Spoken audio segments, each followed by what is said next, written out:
Bill, second reading. Now, Sarah Owen. Thank you, Madam Deputy Speaker. It is a pleasure to be able to bring this bill to the House. It is one that we all know, I think, from our constituents, whether you live in a town, a city, a village, that our constituents are fed up with nuisance, loud fireworks. This isn't something that just happens once or twice a year anymore. This is something that plagues our constituents' nights almost every night, particularly in places like Luton North. And I want to start by thanking the co-sponsors of this bill, my honourable friend from Peterborough and from Newport East, but also a really big supporter of this bill was the member from Glasgow South West. And we have had wide support for this bill because we know of the impact that this has on people's lives. I've heard consistently now from hundreds of constituents across Luton North over the last 5 years. And to put it into context, this isn't just something that affects people with pets or the elderly. I was at Parkley Primary School last week and I spoke to students there, and every single one of them said by fireworks. This is having a detrimental impact on not just our environment, not just on people's mental health, but also on education as well.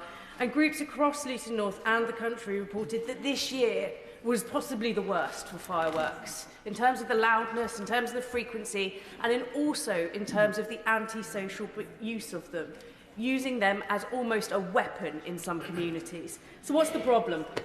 Under current laws, any adult is able to purchase fireworks that can make noise of up to 120 decibels. Now, I'm loud, but that is as loud as a rock concert. And any member of public can go ahead and buy something that loud. Yes, I will. I thank my honourable friend for giving way. She's making a wonderful start to her speech. And may I congratulate her on the second bite of the cherry, Madam Deputy Speaker. This is the second time with this private member's bill. The honourable member spoke about education and also the loudness, etc. Would she agree with me that this has a particularly bad and detrimental impact on those who are suffering from neurodiverse conditions?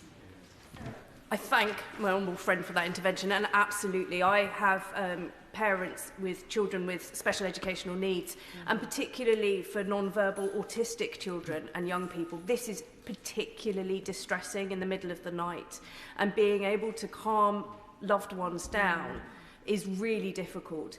They did say that it's the sporadic nature of these fireworks which is causing distress, where they cannot plan in advance, where they cannot prepare young people and neurodiverse people for this barrage of noise. I will give way.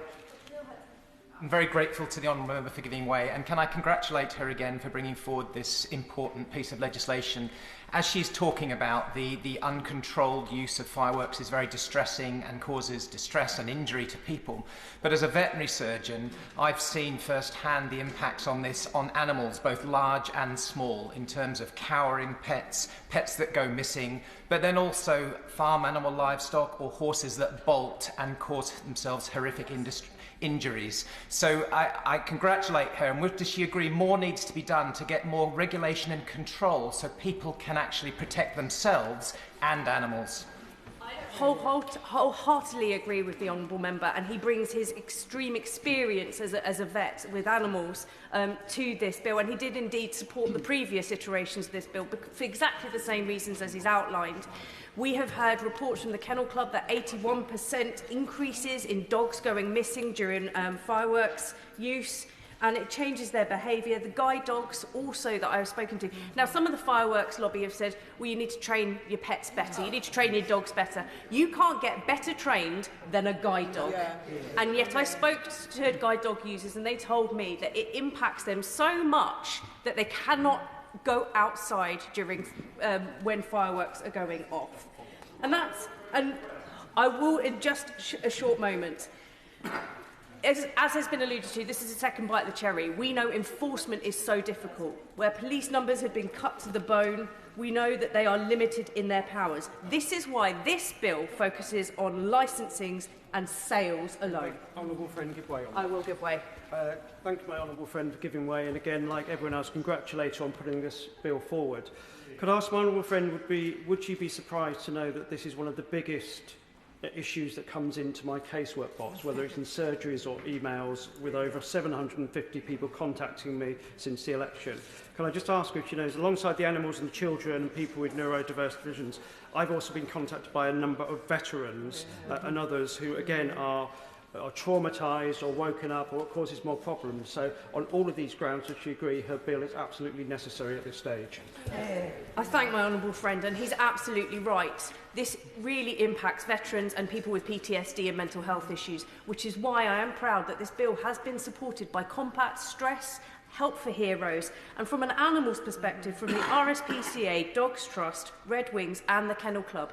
You couldn't get a more diverse group there of organisations and charities that are saying it's time now to limit the level of the loudest fireworks.